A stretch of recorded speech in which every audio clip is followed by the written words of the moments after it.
Hey guys, how's everyone? I'm back at it once again with a brand new video for you, and welcome to our third 5 thoughts on video. And I was going to do this for the Italian Grand Prix this weekend, but I didn't really have much to talk about that I didn't already say in Belgium. Like, for example, Daniel Riccardo, his move to Red Bull now actually official rather than just highly expected and confirmed by everybody but the team themselves. And, you know, the possibility of a driver reshuffle who might actually win in said race.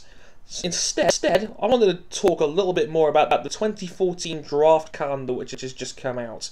The FIA, their provisional calendar for next season, not entirely confirmed yet. So before people start jumping on me in the comments, I know this is not the final list, but it did pull up some interesting things that are worth talking about. By the way, if you haven't seen the full calendar, links in the description. Go see it. In the meantime, here's my 5 thoughts on the 2014 draft calendar.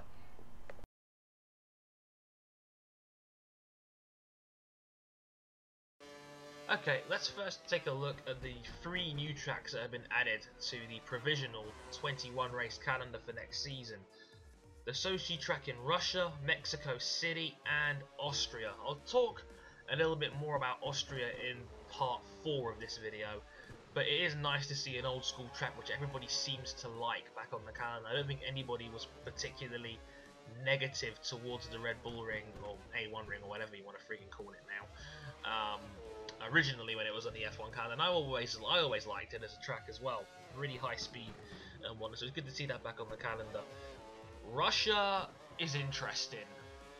I have a fear that it could go down the same way as Korea, like a really nice technical track, but no one would even dare go down to see it, and you know, it would have like zero atmosphere. It's a bit like Korea. You know, I'll talk again. Korea, I'll talk about more in a little bit as well, but it's one of those things that I do worry that due to its lack of popularity in certain areas like Russia, it may be a case where they put on a great Grand Prix, but there's no one there to see it, and it just looks kind of terrible. It's like how the original plans for Yeongnam in Korea turned out, and it turned out being really, really terrible instead. That's what I worry about with Russia. Mexico City, I love Mexico. I know that place is going to have a fantastic atmosphere, because I know the South American, Central American fans of F1 are really passionate and they love the sport a lot. The issue I had was the track. I think needs a bit of renovating work. Those who may have seen the BBC F1 segment on Mexico City, and you know, following Sergio Perez and the rising popularity of the sport in Mexico due to the presence of Sergio Perez and Esteban Gutierrez, I think the track they have down there needs a bit of work, but if they can get it ready in just over a year, there's no reason why they can't run a Grand Prix down there. So that'll be interesting to see how that one turns out as well. So those are the 3 major additions to the calendar, and it's a bit of a mixed bag for me. I'm not entirely convinced on a couple of them just yet, but it is nice to see Austria back.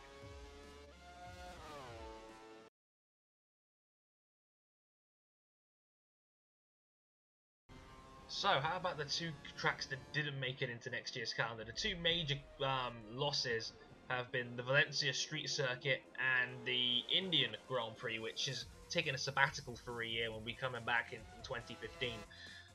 Valencia, I'm kind of indifferent on this one because it's not a track I particularly enjoy or ever enjoyed going around. I think as a track, I think it's rather bad. However, it did produce great races.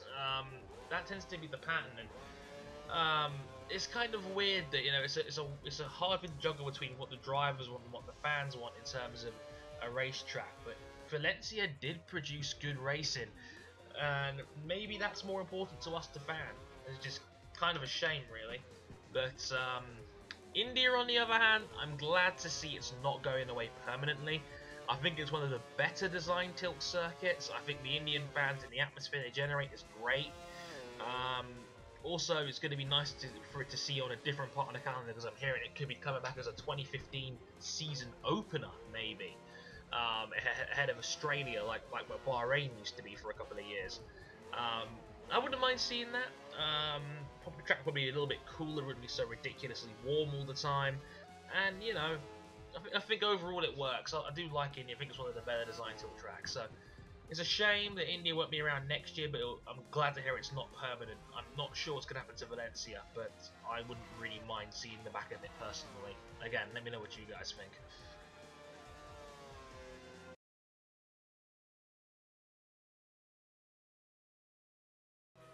Okay, looking at the movement on the calendar here for a minute. Obviously with 3 new tracks coming in and a 21 race calendar in general, the season now doesn't actually end until the last day in November. That's how long this calendar will now stretch. We're looking from the middle of March, March 16th to November 30th. Now to compensate for all these new tracks, they've had to do a little bit of reshuffling. They've actually moved Korea up towards April, a week after the Chinese Grand Prix, which does actually make some sense considering that, you know, I can see what they're trying to do in this calendar. They're trying to move the more regionally close tracks together. Like, you get these big chunk of European races in the middle, you know, Spain, Monaco, Canada, Austria, Britain, Germany, Hungary, Belgium, Italy. Only Canada really breaking that mold. Austria there in the middle of that block in June 22nd. To head it was the first of 6 European races in a row. And on top of that, I said Korea's now April 13th, so they've now got Malaysia, China, Korea, all in that, you know, that eastern block in Asia, all together as well. And then you've now got the bottom end towards, you know, Abu Dhabi, Mexico, America, and Brazil. Not so much Abu Dhabi, even though Russia and Abu Dhabi aren't that far away from each other either. But they've now put that South American block together now. I have, you know, obviously in Mexico, then going back up a week later up to Texas for the circuit in the Americas, and then back down towards Brazil. So you can see what they're trying to do. They're trying to group the regions together. I'm guessing that's to make teams travel less, which can only be a good thing, which I'll explain more about in point number 5. But that's how the calendar is shaken out. So some interesting movements there. Mexico, 3rd from the bottom, November 9th. Austria in the middle, June 22nd. Korea up to April the 13th. So the 4th race on the calendar. And Mexico City taking Abu Dhabi slot on November 9th. Abu Dhabi moving up to take India's old slot on October 26th.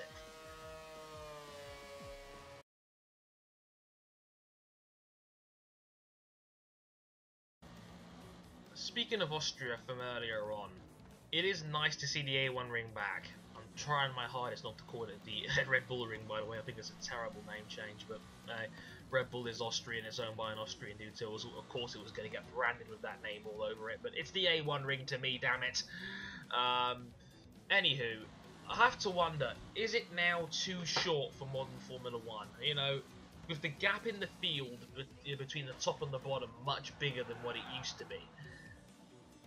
You know, and F1 cars, from when I remember when I was watching the Austrian Grand Prix, it used to be about a minute 8 per lap, like a 68-second lap or so. And I have to wonder, is it now too short for modern F1?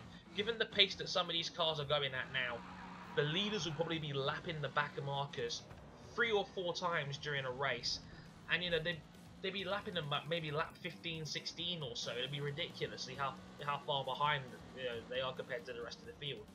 I can't help but shake the feeling of, is Austria too small now, especially because we're running 22 cars on top of that, and it makes me a little bit nervous. Maybe they have to do something to cancel DRS or KERS or something along those lines, I'm not sure, but I'm just not sure it's going to work.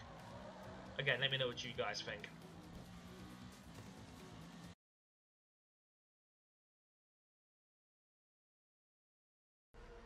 So yeah, how will this impact the teams? It's going to be interesting to see how a lot of the rule changes and the transportation in general affects things. First of all, it's going to cost teams even more money than what it was last time around, based on the fact that we ran in 21 races instead of 20, or in this case 19 this year. It was going to be 20 this year if it wasn't for New Jersey dropping out. And again, New Jersey once again didn't make the cut. You know, it's a shame really, because I would have liked to have seen New Jersey on there just to see if they could pull it off as another street circuit and whatnot. It's the same thing that's been kind of impacting London for years, and everyone teasing about, oh, London can never have a Grand Prix, even though we pulled off the best Olympic Games ever. So I'd like to think it was possible one day. But anyway, talking about the impact on the teams, it's going to be interesting to see what happens, because I remember Martin Whitmarsh last year said, when he was describing the fact that it was a 20 race calendar, he said 20 is just about our limit. It takes a lot out of the team to transport and move everything from race to race, and all the air miles they're traveling, all the travel over the course of a season is ridiculous. And he said we may have to run 2 teams in the future if the calendar gets any bigger to be able to handle everything. So again, that's going to be even more money on the teams. Not to mention, on top of all this, you only allowed 5 engines in 2014, and you have to make 5 engines last 21 races. So that means the average engine is going to last a net of 4 races. So the teams better make sure they're getting reliable engine units from the suppliers like Mercedes, like Renault, like Ferrari, etc. over the course of the season. Otherwise, they're going to cost their teams big in the long run when it comes to engine changes and possible replacements. We could be seeing a return to the old days of regular engine blowouts like in the early part of the decade. Who knows? Got to wait and see. And the Lord said, "Let there be light." Just kidding. Anywho, hope you guys enjoyed that quick 5 thoughts. Let me know what you thought of any of the 5 points I made during the video, or feel free to make some of your own in the comments below. Also, am I the only one that also thinks that 21 races is a little bit too much? I mean, the season ended on November 30th is pretty ridiculous. I feel sorry for those guys that work for the teams. They get next to no time off at all. It's crazy. Anywho, I'd love to hear what you guys have to say. And of course, thank you very much for watching. I've been Harrison101, and sayonara.